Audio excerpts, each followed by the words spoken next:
Futebol de Verdade com António Tadeia.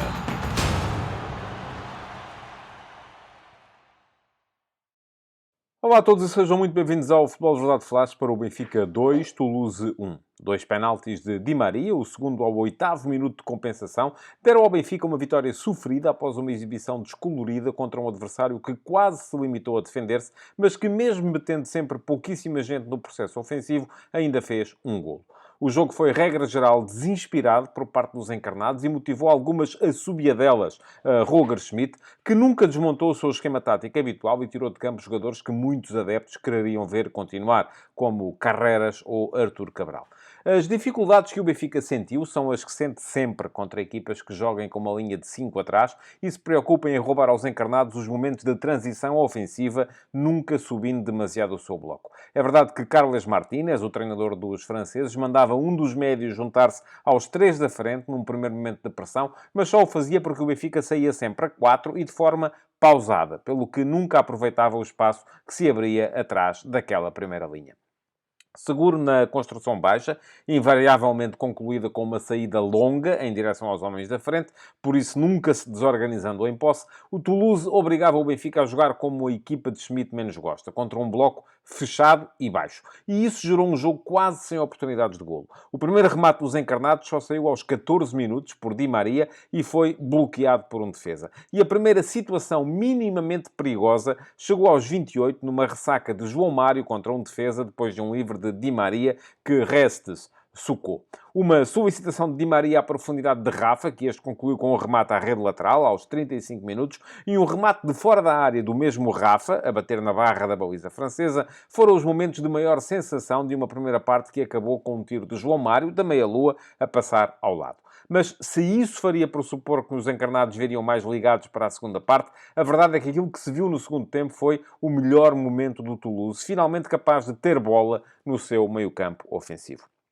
Sierro meteu o primeiro remate enquadrado na baliza de Trubin aos 55 minutos, com defesa do ucraniano. Mas a verdade é que o Benfica, por essa altura, também só tinha dois. Um de João Neves e outro de Carreras, ambos sem perigo. O espanhol, porém, acabou sacrificado, como veremos mais à frente, forçando uma mudança de corredor de Orsnes, precisamente depois de o norueguês ter criado, à direita, a melhor situação do Benfica na segunda parte. João Mário finalizou por cima da barra e foi também substituído.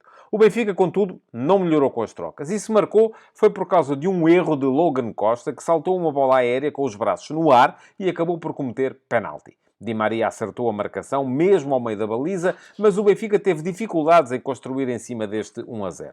Uma boa diagonal curta de Cabral, aos 72 minutos, exigiu a melhor defesa da noite a Restes. Mas pouco depois, os franceses empataram, num lance em que a defesa do Benfica foi sempre expectante, que ante a subida de Suazo, a dividida ganha por Dalinga ou o remate de Dessler. Até final, Schmidt nunca abdicou do 4-2-3-1 e o Benfica foi somando ataques sem perigo, até que, já no final das compensações, um segundo penalti deu a Di Maria a possibilidade de fazer o segundo golo. Desta vez, Restes não saiu da posição antes do remate, o que foi suficiente para que o argentino voltasse a meter a bola nas redes com um remate rasteiro para a direita. No final, o Benfica acabou por ganhar com justiça a uma equipa que só quis defender-se, mas nem os 27 remates com que acabou os 90 minutos chegam para mascarar uma noite sombria e para impedir que a equipa de Schmidt tenha de ir à França lutar pela qualificação.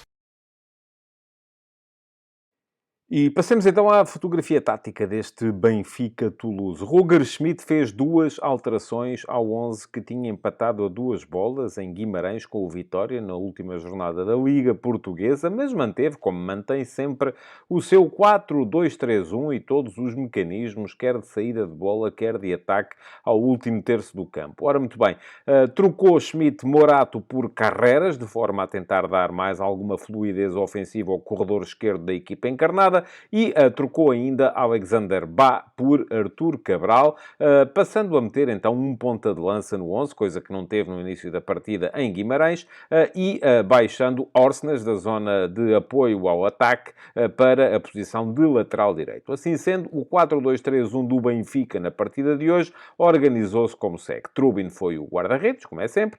Orsnes partiu da posição de lateral direito, embora explorando muitas vezes o corredor central, saía muitas vezes vezes da ala para aparecer, sobretudo em início da organização, atrás da primeira linha de pressão do adversário, coisa que o Benfica raras vezes aproveitou, diga-se de passagem.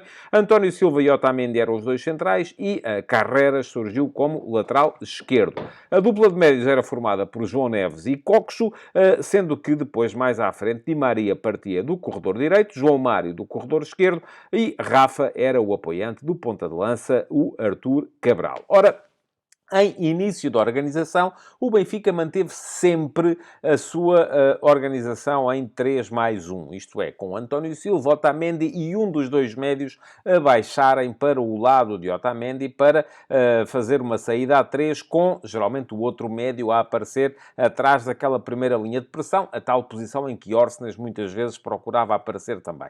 Ora fazia Coxo esse início da organização ao lado dos centrais, ora baixava João Neves, a equipa geralmente saía mais rápido com Neves do que com Coxo, que foi sempre demasiado lento nesta manobra durante a partida de hoje. Aquilo que seguramente Schmidt não esperaria era a alteração tática que foi feita por Carles Martínez na equipa do Toulouse. Este Toulouse geralmente joga em 4-2-3-1 e hoje apareceu num 3-4-3 que no momento defensivo se desdobrava num 5-4-1, bloco baixo, e a dificultar bastante a missão ao Benfica. Porquê? Porque a equipa do Toulouse nunca se desmontava a sair, procurava atrair em saída baixa, geralmente até os pontapés de baliza eram marcados por um dos centrais, por o guarda-redes, a bola depois ia a uma das alas, mas geralmente depois saía um pontapé longo para a frente. Porquê? Porque a equipa não queria desmontar-se, não queria sair das posições, não queria desorganizar-se a atacar, porque precisava e sabia que precisava de estar muito bem organizada e com o bloco bastante baixo para obrigar o Benfica a fazer aquilo de que não gosta, que é jogar em ataque continuado, é tirar ao Benfica aquela que é a sua principal arma, que é a transição ofensiva, que são os lances de ataque rápido e contra-ataque. Ora, assim sendo, o Toulouse fez 3 alterações à equipa que tinha perdido com o Futebol Clube Nantes na última jornada da Liga Francesa. Mavissá, defesa central, cedeu o lugar a Logan Costa, o cabo-verdiano. Depois, mais à frente, Schmidt, na zona do meio-campo, cedeu também a posição a Spearings, um outro médio de cariz mais defensivo. E, por fim, Babica, um dos atacantes, saiu do 11 para entrar um terceiro central, que foi Diarra. Assim sendo, a equipa do Toulouse apareceu no tal 3-4-3, que no momento defensivo era um 5-4-1, porque Dessler, o ala direito, e Suazo, o ala esquerdo, foram sempre mais defesas laterais do que outra coisa qualquer. Embora Dessler tenha marcado o golo num lance em que Suazo esteve também envolvido. Mas isto foi, de facto, um momento muito episódico. Restes era o guarda-redes. Os 3 centrais eram Logan, Nicolaisen e Diarra. E depois Dessler jogava como lateral direito e Suazo como lateral esquerdo. O Toulouse tinha depois 2 médios, Spearings e Sierro, sendo que geralmente Sierro até se juntava aos 3 da frente num início de pressão, para igualar o 4-4 com que o Benfica saía, mas o Benfica nunca foi capaz de aproveitar este desequilíbrio que poderia explorar se saísse um pouco mais rápido do que foi fazendo, coisa que nunca fez. Mais à frente, Donum era o atacante que explorava o corredor direito, ou que caía mais sobre a direita, Gboho, o atacante que caía mais sobre a esquerda, e Dalinga, o ponta de lança, o avançado de centro, que servia de referência no momento de saída. Ora, alterações táticas. Quem foi o primeiro a mexer foi Schmidt, ao minuto 59, quando trocou Carreras por Bá, sendo que Bá foi jogar para lateral direito e Orsnes, que estava como lateral direito, passou para o lateral esquerdo, e a equipa perdeu até um bocadinho com isso, acho eu, porque apesar de Bá ter tentado dar alguma dimensão ofensiva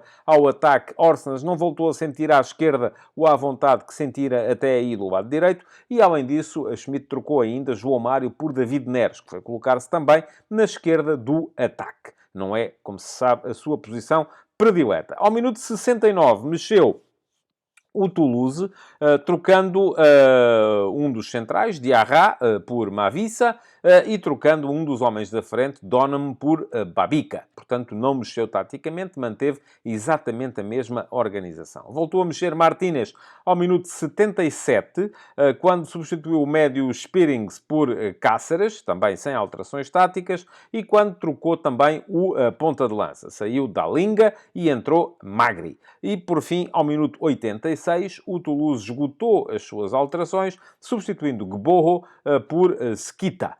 também foi jogar sobre a esquerda do ataque, portanto, nunca mudou 1 milímetro no ponto de vista tático a equipa do Toulouse. No caso do Benfica, Schmidt ainda fez mais uma substituição a 3 minutos do fim, ao minuto 87, quando trocou de ponta de lança. Saiu Artur Cabral, entrou Marcos Leonardo. Leonardo acabaria por ser decisivo, porque foi sobre ele que foi cometido o penalti que deu a vitória ao Benfica, mas ficou claramente a sensação de que no estádio se esperava que Schmidt reforçasse um pouco mais a sua frente de ataque. Coisa que o treinador alemão nunca fez, mas já se sabe, ele raramente abdica deste 4-2-3-1, que é o seu sistema preferencial.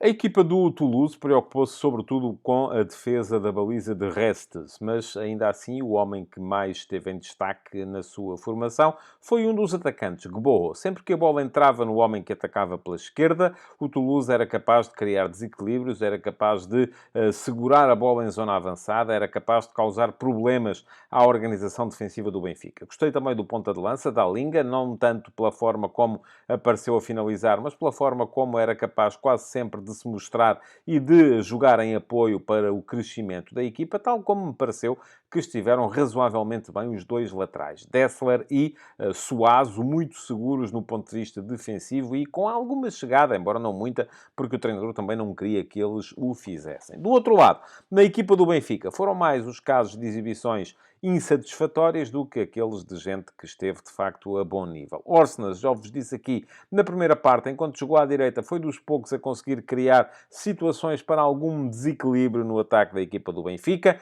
Neves deu sempre uma dinâmica diferente à zona do meio-campo daquela que era imprimida por Coxo. Rafa, nas suas acelerações, não teve muita possibilidade de meter as acelerações em ataque rápido e contra-ataque, mas ainda assim, no primeiro tempo, criou 2 ou 3 lances que podiam ter dado golo para a equipa encarnada. Cabral mexeu-se bem, mas sem ser verdadeiramente influente. Ainda assim, o herói do jogo foi Di Maria. Não só por ter marcado os 2 penaltis, e marcou os 2 bem, mas enfim, são 2 penaltis, mas porque, mais uma vez, apesar de defensivamente não contribuir, se calhar, como devia, acabou por ser ele a criar os principais lances de perigo do Benfica no ataque, seja através de decisões acima da média, seja através da capacidade que ele tem para meter a bola em zona de definição com qualidade que os colegas depois só têm de aproveitar. Herói de um jogo que não foi bom para o Benfica, acaba por ser Di Maria.